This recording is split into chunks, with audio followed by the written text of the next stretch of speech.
So how did the idea for mobile sleeper buses come about? There was a law put in place back in October called House Statute 1365 that made it illegal to sleep outside. Once our guests walk onto the bus, they will get their own pod for the night, a place to plug in their phone, a place to just have some privacy.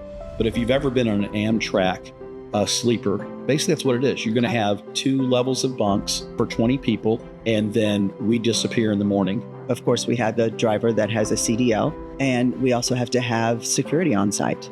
We have 3 currently on the move, moving forward. We have 2 more in Brevard that we're being talked to about, and we're in conversations in Orange County talking about doing a few of them here. I know it's having other places, but most of them are just pick you up, let you sleep, release you. We want to take it to another level because ultimately, again, our goal is to move you towards a life of independence and self-sustainability. Why are buses a better alternative than building permanent shelters? Because nobody wants a permanent shelter. Nobody wants it in their backyard. Hi, everyone. Tracy Lewis with Imagine Marketing and joined by Pastor Scott, who's the founder and CEO of Matthew's Hope, along with Shelley Bradford, who's the president and executive director of Matthew's Hope. Welcome to episode 69 of Straight Talk No BS with Matthew's Hope, presented by Imagine Marketing, where we'll be talking about the new sleeper buses created for Matthew's Hope Brevard and why they are a necessity. So how did this idea for mobile sleeper buses come about? Sure, Tracy, you're back. Thanks. I'm glad you're back. To you. Missed you guys too. No, it went well, but Tracy decided to see if she could get sick. And then instead, her replacement came in and helped, and we all got sick. So it worked out really well. But we're glad to see you back. Thanks. Something people might notice, too, that actually watch it and don't just listen, they'll see that you have your Imagine shirt on. We are Winter Garden is part of Imagine. And so because we're kind of spreading our wings, both Imagine and Matthew's Hope, she's now dressing like that. So you look great. Thank you. You guys look great. And I'm just looking who I normally am, but go ahead. You look great. So how did the idea for mobile sleeper buses come about? Well, it's been an idea that's been out there for a while, and we've tossed it around just a little bit, mostly in the back of my head.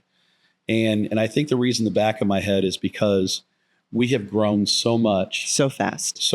It was like, do we really need... Could we do it? Yes, we could. Do we know how to do it? Yes, we know how to do it. Should we do it? Well, that's always the question is more of making sure you have the proper resources, financing, things like that together. But based on what's happened in Florida, for those of you that listen to us outside the state of Florida, which I'm seeing that's growing, there was a law put in place back in October called House Statute 1365 that made it illegal to sleep outside. And basically, the short version of it is that you can now be arrested for sleeping outside. So now with development throughout the areas that we cover, which is about 17 municipalities now and about to probably double here shortly, there's so much development going on that it's pushing everybody to the streets. So it's kind of crazy that the idea behind these buses is think of it as almost like an RV. It will be considered an RV when it's done, as a bathroom. But if you've ever been on an Amtrak sleeper or seen pictures of it, basically that's what it is. You're going to have 2 levels of bunks for 20 people that will allow them to sleep in that bus overnight. And then we disappear in the morning. And this seems to have the attention of some folks because it's not a brick and mortar. Plus the expense of it is well below what it would cost a brick and mortar. How many buses do you guys have or will you have? You know what? It really can go up to 6 or more. Are there any now? Not yet. Okay. We actually just put in the first order. Okay. So it's rolling, and it's rolling fast. Okay. Yeah, which is exciting, but scary as well. At the same time, because there's a lot of infrastructure for us to do, like a reservation system, and we have been anticipating all this coming together. So we've already made some moves. Our first buses are in Brevard. Like I said, we have 3 currently on the move, moving forward. We have 2 more in Brevard that we're being talked to about. And we're in conversations in Orange County of talking about doing a few of them here in the very near future too. So we literally could see at least half of those done probably in the next 90 to 120 days. And how much do these buses cost? Anywhere from 165 to 185. It really kind of depends on what you do. And we are working with a partner that is helping us get the best bang for our buck, which is fantastic because there's other people that do this that, that they are in it to, I don't want to say make money, but we all need to profit, right? But our partner specifically, that is all they want to do is they just want to pull this out, find a way for us to do this the most economical as possible. That's awesome. And that's going to be amazing. So Scott talked a little bit about what the inside looked like. Can you elaborate just a little bit more for our listeners and for me too, just kind of virtually take us through what the bus is going to look like inside and out? Oh, the outside, I got to say, are going to be pretty cool. I mean, we're going with the black and purple color scheme, which is our colors. It'll have a massive Matthews Hope logo on it. But we've also kind of describing those so that are just listening. It has kind of a silhouette, that's what I want to call it, of some housing with almost like a door, like you can take a door inside of it. Okay. And and it's really almost like if once our guests walk onto the bus, they will get their own pod for the night. Okay. Where it will have, a place to plug in their phone, a place to just have some privacy. Okay. They can control their own air. They can do that. We have the airflow. We're actually setting these up too with the ability to, if we choose to go this route, to where animals always come up. A lot of reason why people can't get shelter or won't take shelter is because they're animals. So we're actually designing the bus, or have designed the buses, to have a drawer that pulls out, if you will, that will have crates that can sit on that, and that area will be air conditioned and heated as well. Okay. Because you got to keep them safe. If the animals weren't meant to live out there, not domesticated animals weren't designed to live outside as we weren't. It will have a restroom inside the bus itself. And what we're looking at is partnering with other nonprofits that maybe have some other abilities but don't have our ability, and saying such as, hey, if we were to pull into your parking lot, 20 of your folks could sleep here. Can you feed them, do the other services they do, rather than trying to take them to one of our locations? Sure. So trying to give them more wraparound services and the ability for other nonprofits to benefit from where we are. Right. And the other aspect of it is working with various municipalities that understand they have a problem, either don't want to spend the money, cannot spend the money, or will not spend the money on a brick and mortar shelter. There are some municipalities that have expressed an interest in working with us and helping finance this happening. Okay. We were just working on a budget, and basically there's some swag in there, but it's basically between 1 and 1.2 million to purchase the buses, renovate the buses, and then operate them for a year. Gotcha. Okay. So once you take those buses out of it at roughly 165 to 185, then the rest of that, you've got to come up on a year-to-year basis. Mm-hmm. So one of the things that I hope to do with our buses, much like we do with our transport buses, is sell space on the back to local businesses that want to advertise on a moving billboard in support of what we're doing. So, we're trying to always find ways to market it so there is a benefit to the entire community as a whole. Shelley, has there been any roadblocks or challenges that you guys have faced up to this point? Or do you see any future challenges? The biggest roadblock we have right now is where are we going to park them? And, though there's going to be a bathroom on there and a shower on there, that's not going to be enough for 20 people. So we are trying, as Scott said earlier, we're trying to find those organizations or those nonprofits that we can partner with where they can shower, use the restroom there. Okay. And, part of the requirements is that, of course, we have a driver that has a CDL, and we also have to have security on site. You know, that's part of the state requirements. Sure. You know, so wherever we go, it's going to be very safe.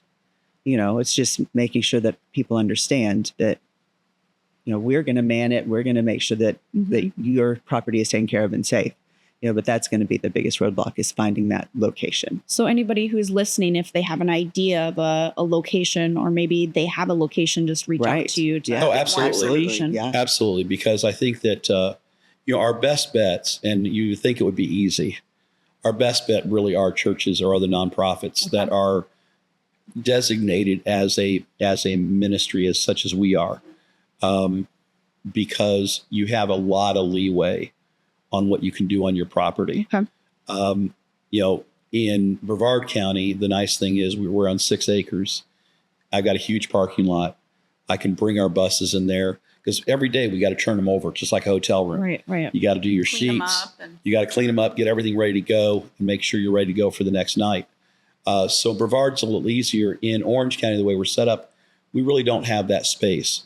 So we're looking for some possibilities there that, you know, whether a mobile team came out, you know, change all the sheets, whatever, we'll figure that out. Sure. But having a place that we know can park on a regular basis would be a big help, And how do you determine who gets to sleep in the bus? whether I like you or not. Oh, No, everybody No, get on this nice it'll- list. it's a low barrier situation. Yeah. It'll really be a first come, first serve. Yeah. So the same people won't be sleeping on it every night. Possibly there might be a Well, that's why we're looking at a people, or- reservation system, Gotcha. because we realize that, you know, between each of our locations, we have a few thousand people Okay. that are registered with us that we see on a at least semi-regular basis.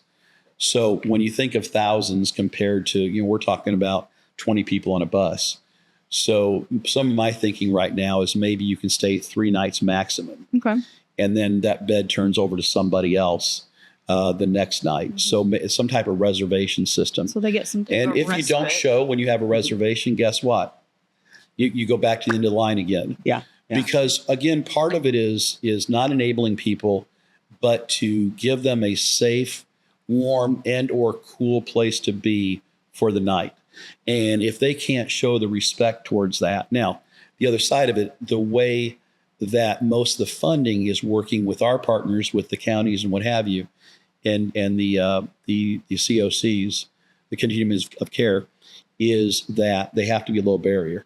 So this means pretty much anybody can come on there, and as long as they're behaving themselves, it's good. Otherwise, you're off. Yeah. So Scott, a lot of shelters you need to be in line by 2, 3, whatever time it may be. So a lot of these people, they're not able to work because they're trying to get safety. They're trying to get shelter, and they have to do it at a certain time. How will the reservation system work? Or have you figured that out yet? That's a great question, because here's the thing. If anybody's listened to our podcast before, I struggle a lot with how shelters work, because if you've got to be in line by 2:00 to have a bed that night, the chances of you having a job that you can leave by, hey boss, can I leave by 1:30 so I can sleep indoors tonight? That's slim to none to happening. So that also creates a lot of your panhandling. And I always say most of your panhandlers are homeless. The ones that are often panhandling, because what people don't realize is you have to pay to be in a shelter. Okay, so and then you got to go really early. These will be an evening type of thing. We haven't nailed down the exact time, because there's some things we got to work out. But the idea would be you would have a reservation. We would have a way for you to confirm that reservation, and you would know where we're going to be at such and such time. We're also setting it up to where you're also going to be on that bus by such and such time. Okay. Because we can't have it. What I won't do is have people just wandering in all hours of the night. Right. That's not how it's going to work. Again, it's low barrier, but when you say low barrier, it doesn't mean there's no consequences to actions. It doesn't mean there's no, what's the word I'm looking for? Consequences is the right word. Really. Yeah. I mean, if we don't show up for Expectations. if we don't show up for reservations, we get charged. Absolutely. So now are we going to charge them? No, but we're going to make sure that there is a consequence to them not showing up, which whatever that would look like. Would it be that they can't make a reservation and they're blocked from a reservation for the next 3 days or something like that. Because we're trying to teach people how to be independent as well. Absolutely. I was going to say this might be a good like transition for them to start into the moving forward program eventually. Well, that's part- exactly our interest in it. to That's get their exactly mindset right. in that Mhm. direction. To see love how that. people work together, to see how respectful they are, to Mhm. see if they show up like they say they're going to. It has been a big part of why we're interested, for sure. People are always asking about our success and what have you, and why so many people. This is happening a lot in Brevard right now, where there's a lot of organizations wanting to partner with us that we're partnering someplace else. And so these people say, well, why are you going to Matthews Hope? And it's been very interesting to hear these other organizations that are coming to us saying, well, when I was asked that, I just told them, because you guys are so relationship based and you have such a thought out program, and there's stability and there's consistency to it. And so some people would look at this and maybe say, well, especially if they know me personally, boy, Scott, you're really veering out of your lane. And I'm really not. Give you an example. When we have to open as an emergency shelter, the beauty of that is we always do a 24/7 shelter. Most of them, what happens, they open in the evening. You're in by 7, you're out by 7. We keep you 24 hours. In that 24 hours, we get to basically watch you. And how are you interacting with the other people? Are you picking up after yourself? Are you helping someone else? So those are things that the kind of our radar picks up on, and we look at it and we go, you know what? We'll give you an example. We've got a gal, Lori, right now. Unbelievable. The woman worked construction her whole life. I mean, she's a little weathered, okay, but she loved framing houses and doing stuff like that. So she worked outside. She wasn't feeling really well for a couple of days. She finally went to the doctor. They ended up doing emergency bypass surgery. They did 3, what is called triple bypass surgery. Okay. She was never able to go back to work. That's what created her homelessness. Heartbreaking. Doesn't mean she can't work. Right. She just can't be out in that kind of atmosphere, up on a ladder, what have you. But her passion was basically taken away. Right. But what we saw in that when she was in the shelter was how she was helping people work with it. She worked her way in. We have some hotel rooms that we rent on a lease so we can move people in and out as we need to. And we put her in, and she's working the program. The interesting thing about her is she looks about 15 years younger. She does. Okay. She does. She's lost some weight because she's eating healthier. And what's really interesting, we had an emergency call last night for a mother with a 12-year-old son and a 3-year-old daughter that got displaced last night. And the sheriff's department called us. And it so happens when we got them over to the hotel that Lori just happened to look out the window and recognize the woman. They used to work together. Okay. Wow.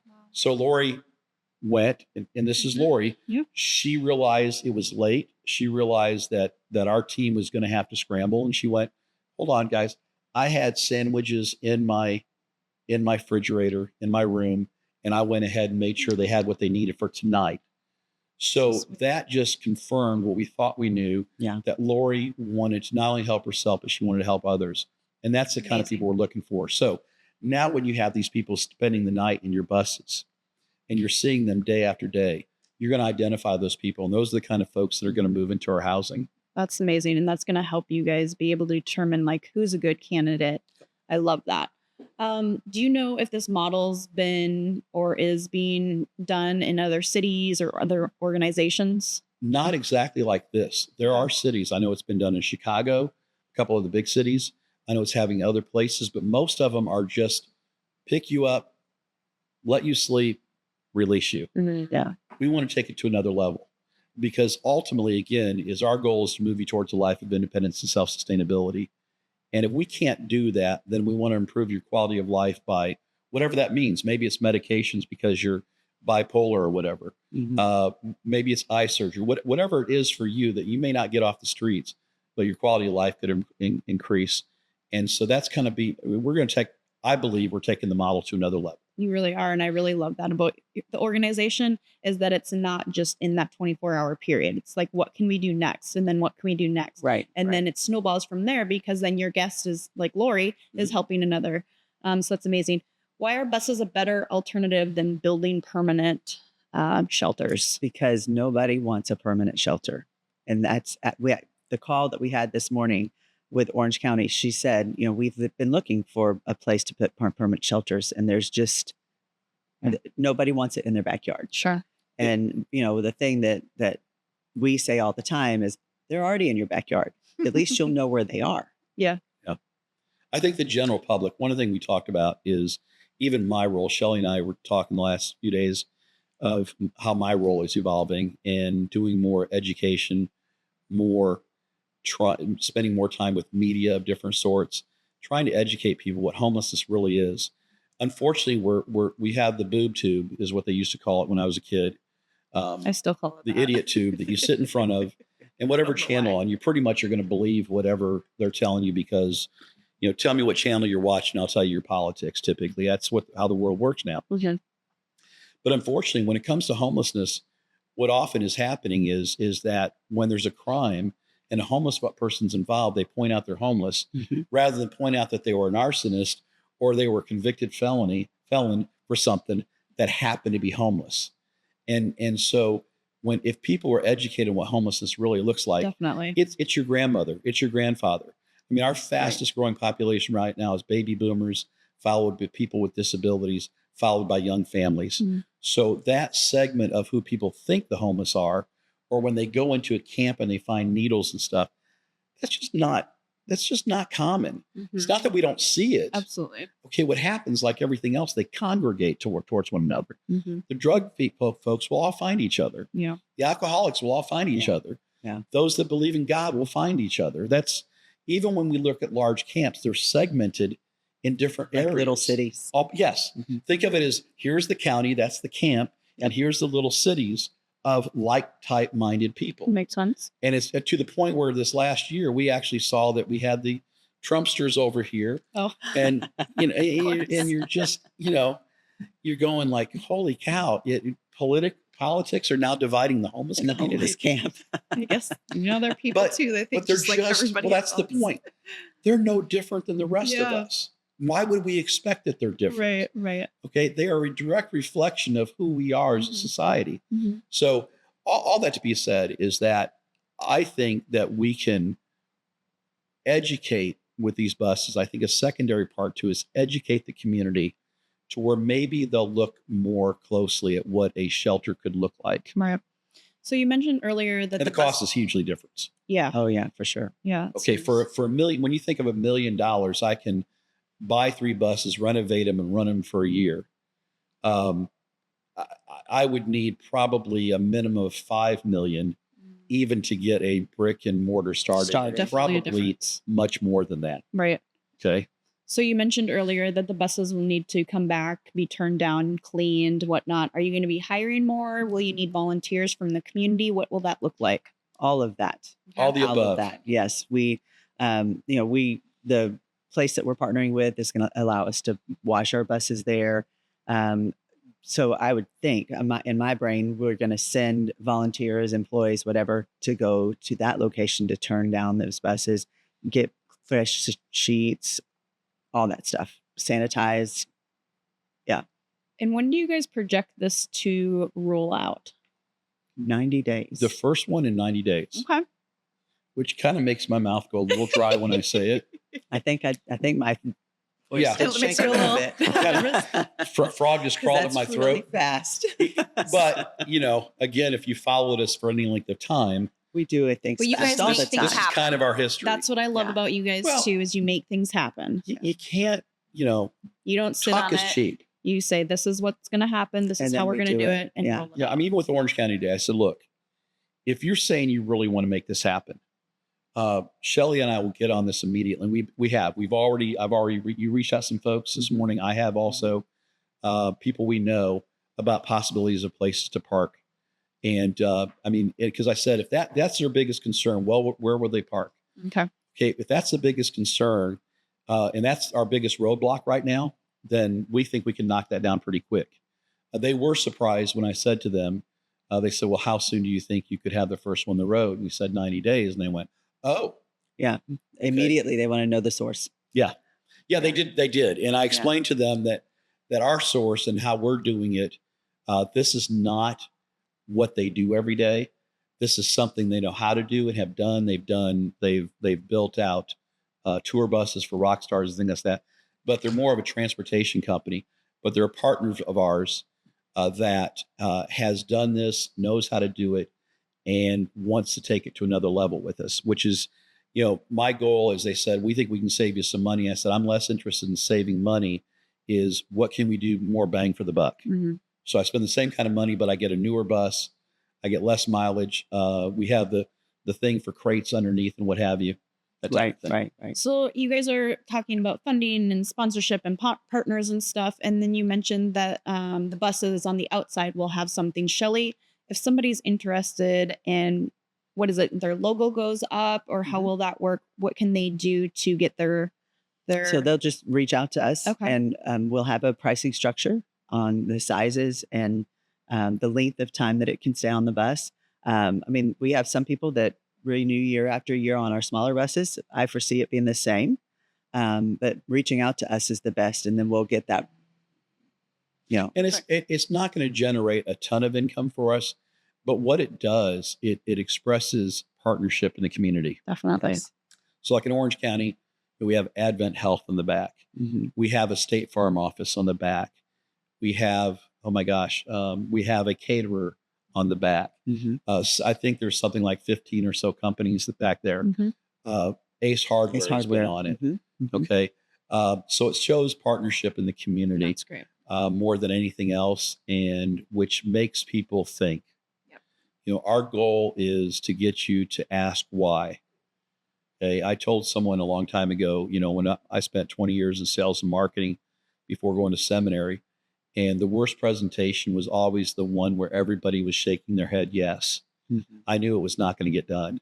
I needed somebody to object and to give me an objection we could work with, and then we can make it come together. So we've gone through, even with this, we've gone through some objections. We've had concerns expressed. We've addressed those concerns. And I think the biggest one is security. And so that's being addressed. It's why, we're only required to have a driver that could also be the security guy. We want to take the approach of having both. And that way, that's just the reason we don't have problems is we make sure that we're properly manned, and we have proper security. I suspect we'll probably put one thing we didn't talk about is a camera on that bus as well. Okay. Not in the sleeper compartments, right, but just to where you can see down the aisle and make sure, Mm-hmm. There's cameras in our school buses. Yeah, they're everywhere. Yeah. Even if you don't know. Well, thank you both for this. I'm really excited to see it roll out. It's going to be in Brevard. Is that where it's starting? And then hopefully in Orange County. Yeah. So our communities are going to be excited to see that the buses. And I always want to, as we close, I always want to encourage people that one is share the podcast with people, share the audience. Where you talk about education, and this is how to educate, we can do it. And secondly, send us your questions. There's no question in my mind that should be off the table. And if you have a better way of doing things, rather than just taking a shot at us on social media, share those ideas. I'll invite you. Either come on the program with us and share that, because maybe something we haven't learned. For me personally, for the last 20 years, maybe something that I didn't learn when I was homeless or a drug addict. Everybody's experience is different, and so if you have something to offer, then offer it, because we want to hear it, and we want to address things that maybe we haven't thought about. Absolutely. Well, thank you both again. We'll see you next episode, and thank you for listening and watching. Please like, share, comment, all of those things.